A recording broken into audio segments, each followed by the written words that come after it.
I'm really happy that he's here today. So Dr. Gabbard is actually a professor and the director of the Child Motor Development Lab at Texas A&M University. Woo! Woo! Thank you. Whoa! That's what I said. So he has been at A&M for, in the fall, it's going to be 36 years, right? No, you don't have to say I that. I want to say that because it's a long time. So, which is really awesome, and I learned a lot from him in that sense. He's also a fellow of the National Academy of Kinesiology, and for those of you who don't know what that is, it's only by invitation, so it's very selective. He has published over 250 articles of research and application related to motor development and physical activity. He's the author of the Lifelong Motor Development textbook. It's on the 6th edition now. He's also in many editorial boards of many journals. He has been to many countries giving talks. He's actually part of the faculty in one of the universities, one of the best schools in Brazil. And he has received many honors. So my favorite one is that he was actually the president of the NASPA, the National Association for Sport and Physical Education, a while ago. And that association has about 18,000 members, so that's a lot. With that, this is not, well, he also went to school in North Texas, right? Mm-hmm. So he's from the area, so it's all in Texas. But I really couldn't actually summarize the work of Dr. Gabbard, and it's just it's a blessing that he's here today. I'm sure you're going to enjoy the talk. So please join me in welcoming Dr. Gabbard.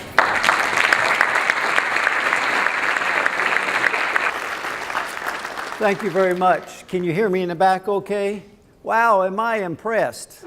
I mean, unless it's a conference, I don't know if I've seen a crowd this big for a research presentation. There's something got you here. In fact, it was last week at A&M, and you know, we're a pretty good sized school. We had a person that was much more famous than me, and I peeked in the door to look. I think there might have been 50 people there. I mean, so wow. So I'm a little curious. I see some of you signing in. It reminds me of last year I was at a school and there was about 40 people there, and it's a very large school, and before we started I was out in the hall looking at the tables and so forth, and they had a sign-up table like this for incentives, and next to that table there was a sign with tape on it. It said, "Please remember, if you stay for the lecture there's a free buffet in the student lounge." Well, that's not all of it. There was a girl, she had her back to me, and I heard her say, "I don't care how bad this guy is, I'm going to eat." Yeah, I've been around students my whole life. Before we get serious, I got to say one thing about Dr. Casola, one of our best. I say one of our best. I got to hesitate a little bit because she did do something wrong here about the year before she left A&M. We had some visitors come in, look at our lab, and they were looking at the different projects we do and papers and so forth. And one of them asked her the question, "Priscilla, is Dr. Gabbard's been studying children for 25 years. Why is he now studying older people?" So I'm listening, I'm around the corner, and I'm waiting for her to say, "Well, there's money in that. It's an extension of what we do." And she's hesitating. She can't think of anything. And then all of a sudden I hear it. She says, "Well, since Dr. Gabbard is elderly generic himself now, I think he wants to learn more about it." Yeah, you're not coming back to A&M anytime soon. Well, let's look at what we're going to talk about today. And I'm going to start with what I want to end up with as well. And I know that Dr. Ray and others is doing very good work in regarding to falls. That's a big thing today. Look at these facts right here that I got recently. Every 17 seconds, an older person falls. Every 17 seconds. Every 30 minutes, one dies of falls, from falling. So you can see, in a much greater proportion of our society today is becoming older people. In fact, I tell a lot of my students, most of them are pre-physical therapy, occupational therapy, or applied exercise science, that's a place to go. I mean, that's an exciting area, not just for rehab after they fall, but preventive medicine. Last semester, I had two pre-physical therapy people come in and said, look at the advertisement I saw. It was at Palm Springs, I mean, really. It was at a senior citizen facility, and she got the job to go there as a wellness director with a bachelor's degree making $70,000. So I'm telling my other students in class, whoa, and boy, that got their attention pretty quick. That's what people want. So if you notice some of the figures also that catches my attention, that those over 75, and this is the latest thing. If anybody has anything later than this, please let me know. This is 2011. Look at the incidence of falls with people over 75, 65 to 40, 74. But something else caught my eye up there. I don't know, did it catch yours? Kind of off the subject a little bit when I saw this. And that is, look at the falls right here for 12 to 17. What are they doing right there to fall? It must be sports and that kind of thing, I guess they're doing. So that brings us to what we do. When people fall, last year I had two people from the Veterans Administration say, Dr. Gabbard, you've been working mental representation. We've been reading about how people plan movements in the context in which people fall. So what are they doing when they fall? Of course, some of them, just because of their frugality, they're real fragile, and it's a multifaceted thing. Dr. Ray can tell you that. It's muscular, it's joints, okay? It's bone density, it's depth perception, and I, by far, do not have all of the answers to this, but one thing that got our attention, it looked as though about 1/3 of falls, people were in the context of reaching for something. How do you like that? They were reaching down, they were reaching up, and they fell and hurt themselves. Well, we study reach. That's what we do. Now, when you're reaching, you have to have a plan to reach. And that's what we call a mental representation of something that you have to have. Coslin made it very popular and got millions of dollars, that lucky rascal, in working with visual imagery kinds of things. But if I ask you to mentally represent something, we do action, but it started with other kinds of things. If I said, okay, I want you to imagine for a second, close your eyes, the door to your house or an apartment. Go ahead and do that. Close your eyes for a minute and imagine your apartment door. Okay, when you open the key, when you turn the key, okay, is it above or below the handle? Okay, you open the door to push in. Of course, I go through the garage, so it doesn't count, right? But when you imagine that, that's a mental representation that you have. If I ask you to mentally represent your car, well, what Coslin and others have studied is not just that you come up from memory, you put that on your brain's template, okay, but how vivid is it? When you have that image, that mental representation, how vivid is it? Can you inspect it closely by telling me more about your door if I ask you something? Okay, can you rotate it? Well, what Coslin did and where he got all this money, he worked with architects, he worked with surgeons. In other words, can they visualize? You ask an architect, just tell them, this is a house. Okay, could you visualize where you would put a second story or another door? Okay, there's a lot. In fact, they did something with the military as well. They asked junior officers, we're going to just give you a scenario of an ambush. I'm not aggressive now, but of an ambush. You have 5 people, where would you set them up? So they had to close their eyes, visualize where that is, right? Where would you put your people? And then articulate that. Some failed. In fact, Coslin developed a test for these people of how well they can take an image, be creative. So what we're interested in is that mental representation. Now for us, we want to know how you perceive and mentally represent action, your movements. And there are 2 theories behind that. One is what we call a forward model. Okay? That was in science and in nature. Oops. Science, let me go back here. Science and Nature magazine, which are the very prominent ones. The idea is before I do a movement, my mind projects an estimate.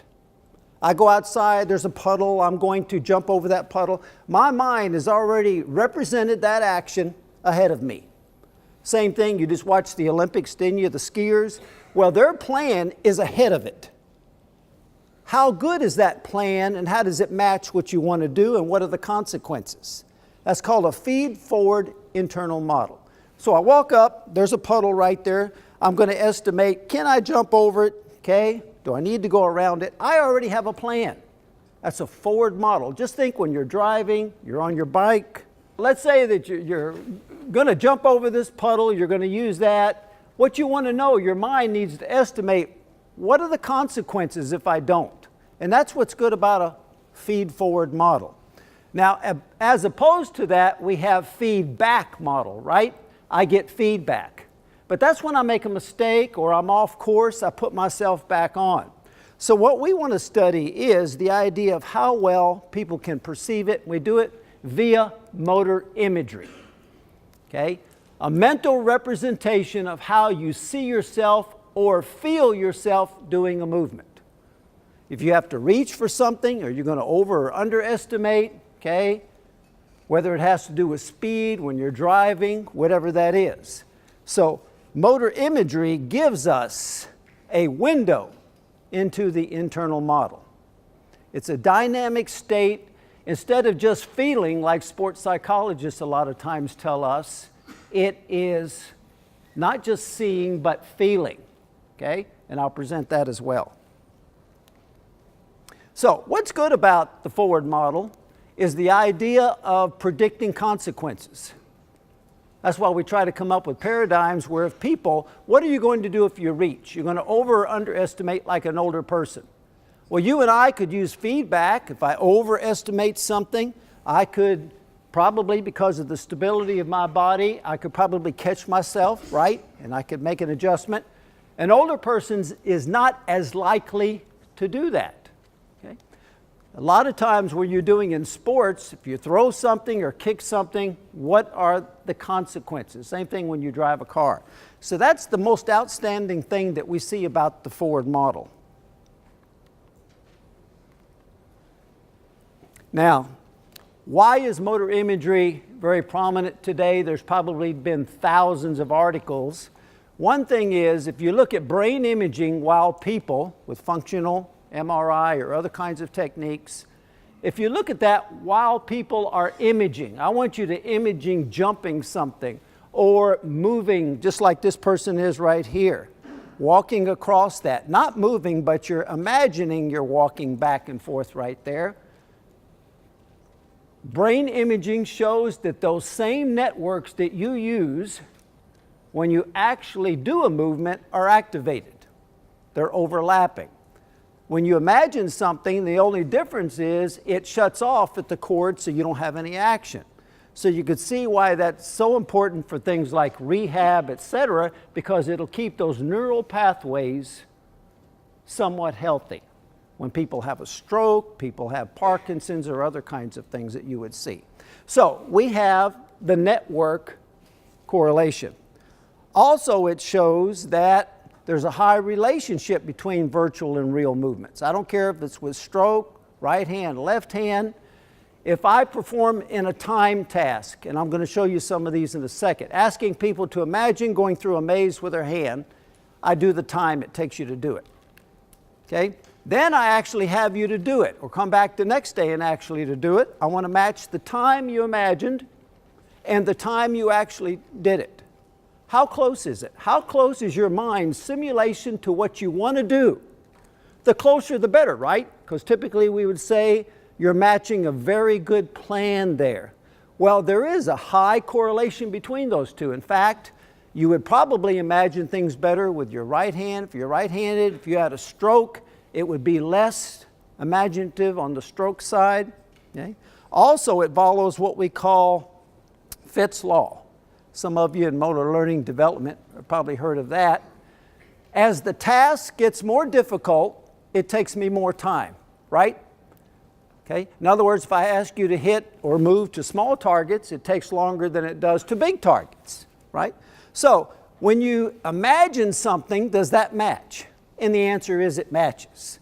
And one of the very prominent ones done with older adults as well as younger is this one right here where they have them walking. Obviously, I want you to simulate. It's not real high tech what some of the people are doing. They have someone holding a stopwatch. All right, click it when you're ready. I want you to walk down to the end and back. I'll show you that in a second. How much time does it take? Well, it's going to take less time than when you have them to do it with a very narrow, almost like a balance beam, right? So that shows that when you image something, okay, there is what we call Fitts' law. In other words, you'd guess especially, we've worked with children as young as 4 and 5 years of age. You'd think, well, that's not going to work with them. They're not going to tell you the truth with that kind of stuff. Do you have some problems? The answer is yes. At times you do. And I'll talk about that in a second as well. Now, I mentioned it a while ago. There's a difference between visual imagery and motor imagery. In fact, you can break that down even farther. But visual imagery, essentially, I am visualizing something. I'm visualizing, I'm shooting a free throw, jumping over a high jump, or I'm jumping over a puddle. I'm visualizing that. Many of you probably have heard that in sports, athletes want to visualize. They want to keep that. Oh, I did a perfect pattern in a high jump. Now what I want to do is just keep that in my mind, keep that in my mind. Yeah, there's a lot to that. And research shows that with MRI, fMRI, and so forth, you are activating the visual part of your brain. However, it is different with motor imagery. Motor imagery activates the motor parts of the brain, and it's more likely to give you that cortical network stimulation. Okay? And when we do these with subjects, we try to be very careful to tell them, we want you to feel the movement. Can you feel your hand moving to a target? Can you feel your legs get up and down? Okay? Trying to activate that. And research shows that that typically works pretty well. There's another thing that people are often confused about, and that is first person versus third person. Okay? In other words, can you see yourself? Okay? Or can I see this gentleman shooting a free throw if I close my eyes and see someone else? The answer is yes. First person is what we want to be into, seeing myself do the movement. Okay? That reinforces things. So, what have people found with the ability to mentally represent action that allows us to think about this in the context of reach? Number one, and I know Dr. Casola and she's working on this, is a very prominent area. Children that have DCD, developmental coordination disorder, that means that neurologically we cannot really understand very well. There's not a real strong impairment. They're clumsy. 20 years ago we just said, well, they're clumsy. But about 3 to 5% of all elementary school children are DCD, clumsy, you might say. So what's wrong? Okay, some people would say it's, the musculature, the coordination. Well, you know what? We've written something on this and others have verified it, is that they don't plan an action very well. They do not plan an action very well.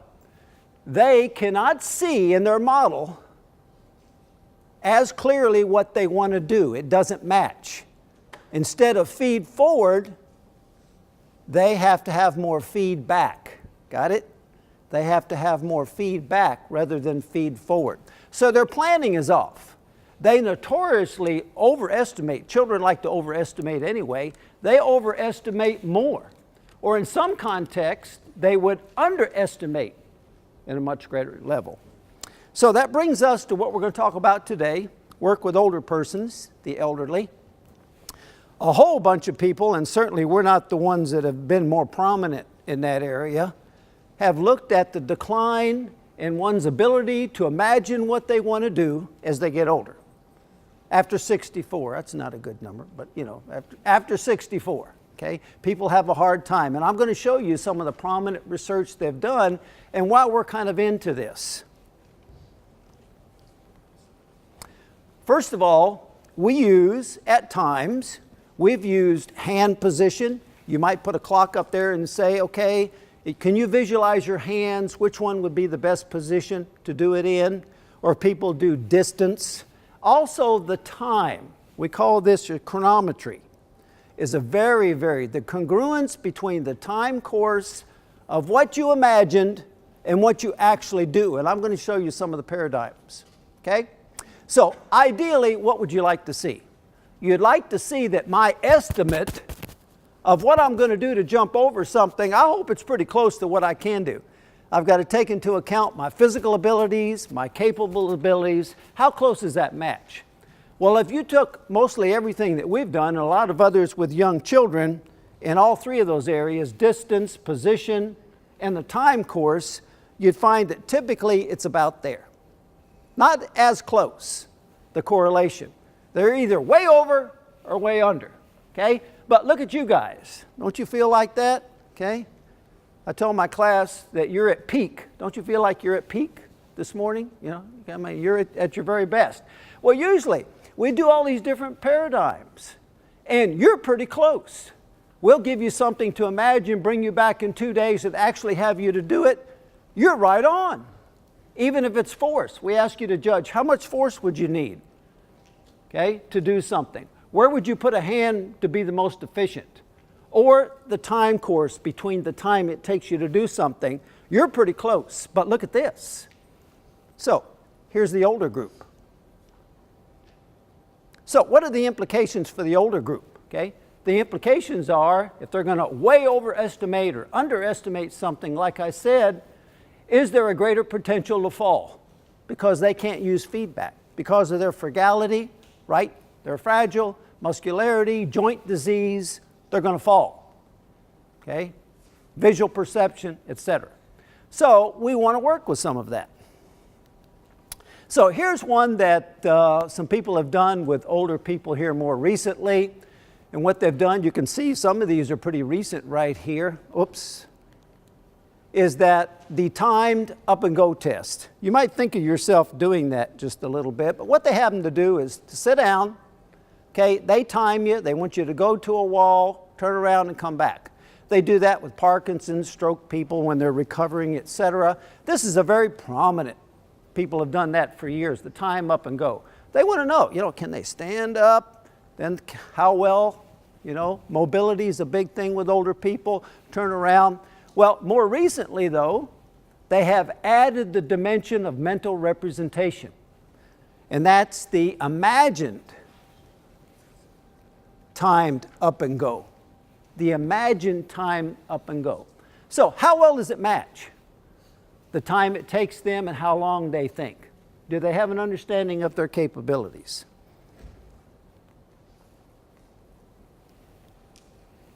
Here's another one by Personaire in behavioral brain research. What they do is people start, this gives you a good idea, they start in a ready position right there, and on a timer they have to imagine, not do it, not move, they have to imagine their hand, feel your hand. And they check it out, okay? Feel your hand moving to target. 1, 2, 3, and then stop. There's a time, right? So many seconds or milliseconds. Then they actually look at when you do it, how long it takes. All right, these are with older people. Well, look what they found. Here's you right here, right and left hands. Very little difference between execution and imagined. But look right here. Look at the elderly group, and they were about 70.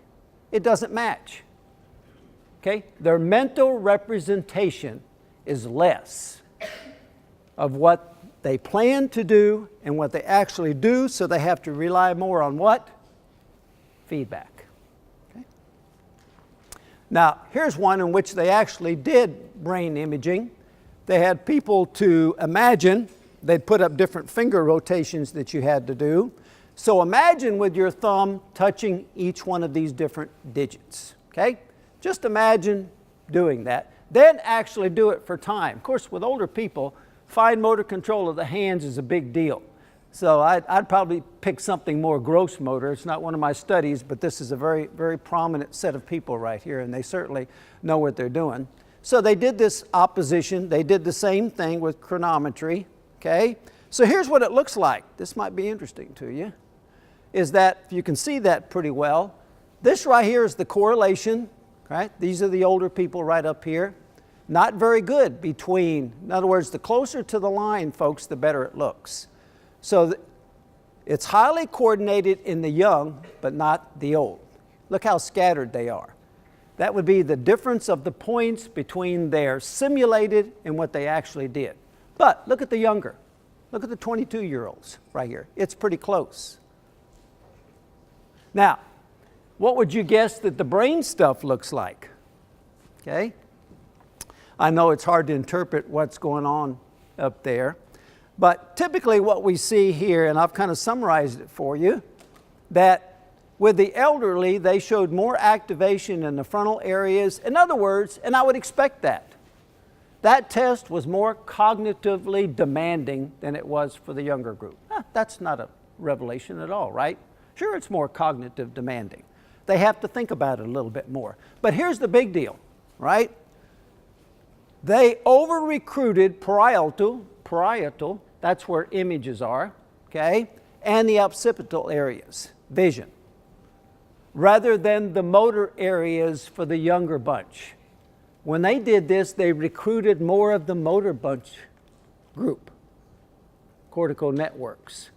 So in things like rehab and so forth, it would kind of make a lot of sense to try to, train these people to use motor imagery. So what does it show right here for us? The elderly show decrease motor imagery, and they tend to rely more on visual feedback. Feedback, okay? They don't use feedback as well, okay? Now, this is one that we've done a lot of, and Dr. Casola has done a lot of. This is more of a reach estimation. That's where we're getting to with reach. Can you imagine the distance of doing something, okay? Is that close enough for me? So what we do is we measure all of these people. We measure eye level, table level, so it's all the same. So we know where their maximum reach is. So their maximum reach is right here where the white dot is. That's the most that I can do, is right there, okay? So we throw up targets all over the place. Some are in what we call peripersonal space. I know they can reach all those. They can't reach those. So we throw them up at different places, and they have to tell us very simply, using your motor imagery, see your hand moving there, can you reach it or not? So what do you think? We know they can reach every one of these targets. If they say no, that is an underestimate. They underestimate what they're doing. Okay? All these targets out here, we know they can't reach. So we throw them up in different places. If they say, yes, I can reach that, and you see that, kids like to do that. Yeah, no, I can reach that. Okay? Even though they're focusing on that hand, then it is an overestimation. So, we've tested probably by now, hundreds of older people all together, and here's what you find. When we average all of this and so forth, and we use other techniques, we typically find, here's the difference right here. Nobody misses target 1. I mean, really, we ought to do away with that one and do away with target 7 way out there. That's way out there, even though the older people. But look at the elderly, okay? And I think the average was 77, I believe it was. Look, they're way overestimating, okay? Way overestimating what they're doing. So what are the implications of an overestimate? Well, we've kind of put people around crash mats and so forth and tried to be there to catch their fall and so forth. If they had to overestimate something and correct, you can't do that very much because Human Subjects Committee at A&M won't let them fall too hard, in case they get hurt. We do all kinds of things with animals though, but and the accuracy that we would have. Now, another test, and I'm sure your research bunch may be familiar with that and working with the old, is the functional reach test. The functional reach test is a very prominent test used that we have people to stand up against the wall like this. How far out can you reach? What is your functional actual reach? Yeah, that's a pretty good for daily living kinds of things, all right? If you got to stumble a little bit, you could probably fall, etc. So we put people actually in that position and others and measured their imagined.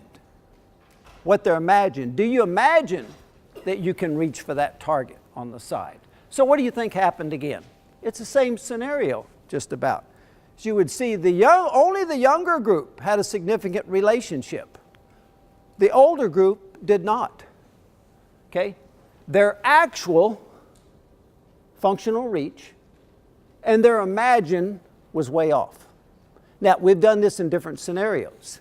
If you have older people seated, they tend to overestimate a lot. If you put them standing up, and in fact, we've had some standing up that could, and on one leg, we want you to reach out, or imagine you can reach out. What do you think they do? Underestimate, because they're scared to make the reach. Kind of makes sense though, wouldn't you? You'd underestimate somewhat, okay? Now, what would be the real life scenario though? It's hard to carry that out, but we would think with an over or an under, you're going to have to make adjustments. Depending on your muscularity, your bone density, your flexibility, your visual control, you could fall.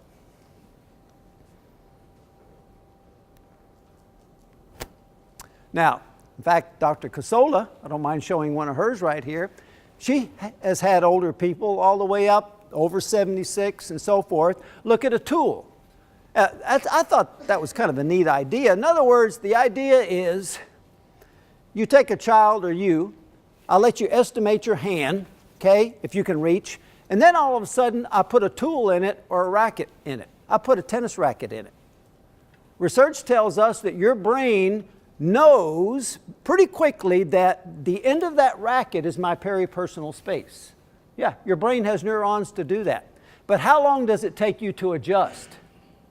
Okay, it's the idea if I give a young child a tennis racket, give it to him, okay, how long does it take them to adjust it? That's an extension of my body. I can hit that ball from the end of that tennis racket, right? Then you take the tennis racket away and then you go back to the hand. Okay, you got it? That's kind of what she was playing at. Tell me if I'm wrong here, Priscilla, but what you'd find is that adults could adjust any adaptation with a 20 or a 40 centimeter tool. You send it out with a long tool, bam, bam, you're accurate. Adjust it down real quick, bam, bam, you're accurate. Okay, but what did the older people do? Okay, now, they do not adjust very well. They do not adjust, especially on the retraction. They do not adjust very well. So, it's the same kind of a thing. Their plan, their forward model is weaker than it is for you and I. So, what does this tell us? With the older adult, maybe there's more reliance on feedback rather than feed forward. There is a major decline in the ability to mentally represent action. And we think there are clinical implications. And we've gotten just a little bit of pilot money to look at the possibility of looking at falling in the context of reach, either both looking at an intervention of what that might mean, okay, and also real life activities. I will share that with you just a little. So, you like my little scenario there. In the elderly, there's a lack of updating, okay, my forward model. The imagined does not match, so you have this young lady going down the stairs. Now you know why we can't replicate that. You know, somebody would really get hurt. But what is she saying to herself? We're just guessing, but can I reach the rail and next step with my foot? Okay, can I do that? Can I take 2 steps down like some of you and I do? We even mess up sometimes, right? Okay, you're going up and down the steps here or in the movies when it's real dark. You know how that can go. Well, you can use feedback and adjust yourself. You're falling, but you catch the fall. You know, there's a fall and there's